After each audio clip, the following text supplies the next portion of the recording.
Ladies, gents, hello, how's it going? Gary Proud here. I'm going to do another reaction video today, but you might be asking yourself, why is this random Irish person doing a reaction video? So my real name's Gary Proud. I spent 12 years in the British Army. I received Britain's second highest award for gallantry, the Conspicuous Gallantry Cross, for multiple acts of conspicuous gallantry in the face of the enemy. So whenever I'm doing these reaction videos, not only do I have experience of being in close combat with the enemy, but I also have experience of the impact of gallantry awards on the individual receiving them. So today we're going to look at UK Special Forces in Nairobi. This is quite a popular YouTube channel here, Liveth Forevermore. Please check them out if you're into military content videos. Give them a subscribe because they're brilliant. We're going to watch this video and let's see where it takes us. 07 on right back on course 1 mile. At 15:28 on the 15th of January 2019, 5 militants affiliated to the Somali-based terror group Al-Shabaab launched a coordinated assault on the 14th Riverside Business Plaza in the Kenyan capital of Nairobi. An attack which was opened by one of them detonating a suicide vest. What kind of a deranged individual do you need to be to go into a shopping mall with automatic weapons and to shoot innocent civilians who are just out shopping? What kind of a deprived individual do you need to be? Deploying from the town of Ruru, Kenyan Special Forces from the 30th Battalion, the Special Operations Regiment, arrived on the scene within 10 minutes and sealed off the area. These boys are tooled up. They're rocking scars and everything. They've got better equipment than I had in the British Army. How awesome is that? Flipping heck. Oh, by the way, I'm no beer tonight. I'm on whiskey, Balvenie 18 double cask. Leave a comment below if you're into your whiskies. What do you think of this one? With them was a British soldier from the United Kingdom Special Forces, who was deployed to Kenya in a training and advisory role for the 30th Battalion. Now, whenever I was a kid, all of the girls around my local area used to have these things called bum bags. Have you heard of them? Where they would keep their purses and their makeup and their chapstick. This Special Forces soldier absolutely has a bum bag there, but I wouldn't tell him he's got a bum bag. This is a bit like the Indiana Jones satchel moment. It's not a handbag, it's a satchel. This is a utility belt. This is not a bum bag. The exact unit he served with within the UKSF framework hasn't been established, although it is known to have been either the SAS or the Special Boat Service. Nonetheless, it's understood that when news of the attack reached the Kenyans, he volunteered to go in and assist them in their operation, having got authorization to do so by the UK High Commissioner in the country. That's interesting. I would not have thought that the High Commissioner would have made that call. I thought that would have been. So I've not got a Special Forces background, but I thought that would have been like the likes of Director Special Forces, the unit who he's serving with, the commanding officer, then going Director SF, and then going to the British government just to get all of those layers of authorization you would need. That's an interesting one. That's a new one. It's also been revealed that a detachment of US Navy SEALs, which were deployed in the city, was put on standby to assist with the situation. However, the US government did not give them the green light to intervene. I had heard that, and I don't know how true it is, but I've no doubt that irrespective of what authority they had, if things were going wrong for their British brother, I'm sure these boys would have got into action. I'm sure they would have started a kind of cascade of events that would lead to them going and getting their British buddy.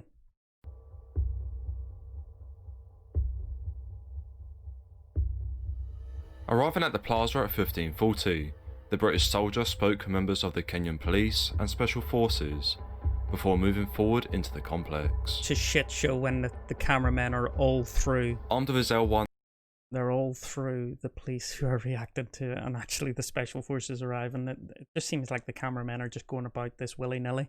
There doesn't seem to be any cordon. It doesn't seem that within that cordon is being cleared. It just seems like an absolute shower. A shower of not water. You decide what it's a shower of. 19A2 rifle. The operator was seen conducting a reconnaissance of the area, before footage showed him running down a pathway into the centre of the plaza itself.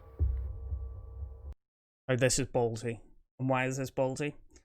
Special Forces soldiers are not superheroes. They're highly skilled, they're highly experienced. They've got a mindset like very few others in the military, but they're still only human, and it still only takes one bullet to kill them. And quite often what makes them really good at being Special Forces is not only do you have the individual who's really good, you've got a team around him who's also really good. So for him to go in and to do a single person recce in an area where he probably doesn't know how many enemy there is, he probably doesn't know their displacement, this is ballsy. Unfortunately, footage is not available of what he'd done in this area, but not long after he re-emerged, carrying a wounded civilian to safety. Bringing him to the main gate, the operator handed the civilian over to members of the press, before returning to the centre of the complex to help evacuate more of the wounded. After completing several rescue sorties, the operator was then joined by members of the Kenyan Armed Police, who are now moving forward in strength to the main gate area. After discussing the situation with them, the operator was then seen heading back into the plaza, but like before, footage on what he did at this stage isn't available. We've just seen how many people were behind that wall. Yeah, we only see one person running forward. Quite a few people within the British Special Forces have a saying, and it goes by the way of lead, follow, or get the hell out of the way. This guy's leading. I don't see anybody following. I think they're all just getting out of his way. Fair one, he seems like an absolute ground hammer, so yeah, getting out of his way probably wouldn't be a bad thing. But what we do know is that the time was just before 1625, which was H hour for the Kenyan military operation to retake the 14th Riverside Business Plaza and neutralise the terror threat.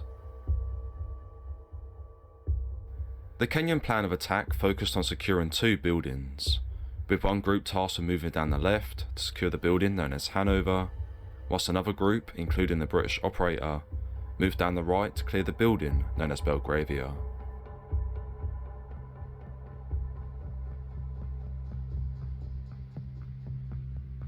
Just after 1625 on the 15th of January, the Kenyan military launched its operation to neutralise the remaining 4 terrorists. I love how they're advancing in the CQB. On the right flank, the United Kingdom Special Forces operator led the Kenyans into Belgravia's ground floor, a moment that was captured on camera.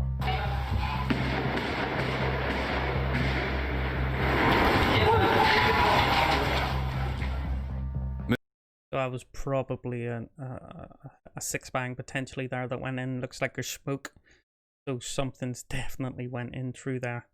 Can I just point out, one person in this picture is fighting in his own country. He is defending innocent people from his country. The other person, from thousands of miles away, who looks more committed? Who looks like they are fighting harder here? Don't mean to be bad against the other guy, but me fella, get with it. Get up on there. Support this bloke who's from another country, who is kicking ass in your local area. Get up there and help him. Moving into the hair salon, the operator began clearing the area, as Kenyan soldiers moved up behind him in support. There's a couple going. Not only was the building packed with innocent civilians, who had trapped themselves into rooms for their own safety, but it's been confirmed that the British operator came across and neutralised 2 of the militants. 50%, he killed 50% of the enemy. With Belgravia cleared, the trooper, alongside his Kenyan colleagues, began to evacuate the civilians from the building. In this photo, we see the trooper with one of the first civilians to be rescued, as he leads her to the main gate and to safety. Look at that. It just shows how complex this environment is. So he runs out with her, he hands her off, he points her towards his safety, and he turns, and his first reaction is to look up to the high features, because he has no idea how vulnerable he is out in that open area. Have a look there. Hands off you go. High feature. Behind him, more civilians are led out from Belgravia, And off he goes as back. he returns to the building to help with the evacuation of many others, a task he carried out multiple times.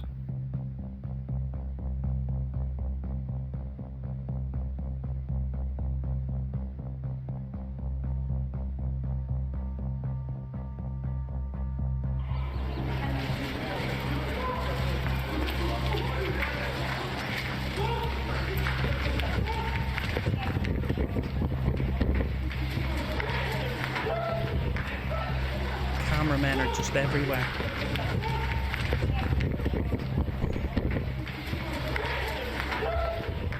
I'm back again.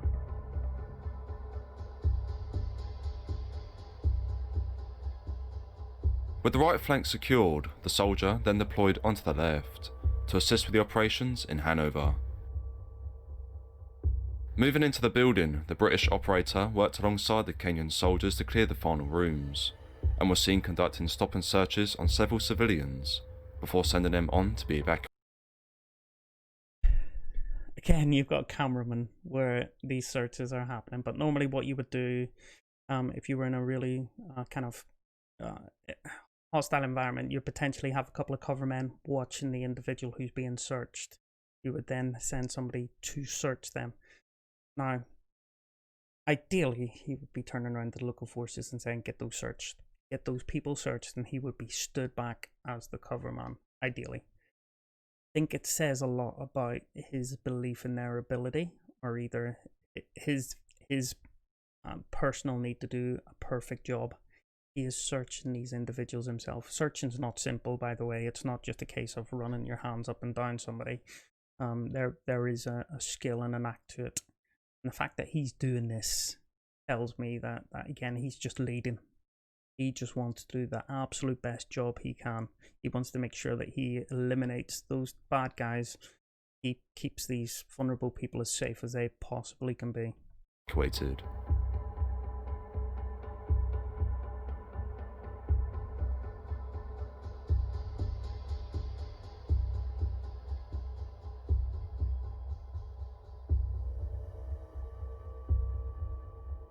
Unfortunately, as the day wore on, the members of the press were forced away from the area, which means we do not know what the operator done after helping in securing Hanover.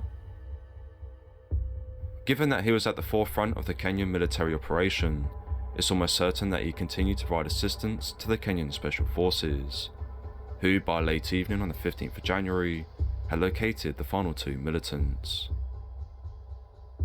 Isolating them into a single room, the Kenyans launched an assault against the militants at 0300 on the 16th of January, an assault which left both of them dead and two Kenyan soldiers lightly wounded.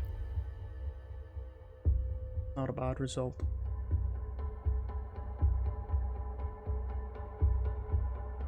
On the morning of the 16th of January 2019, the Kenyan president declared the end of the military operation, which had ended with over 700 civilians being rescued and the death of all four militants.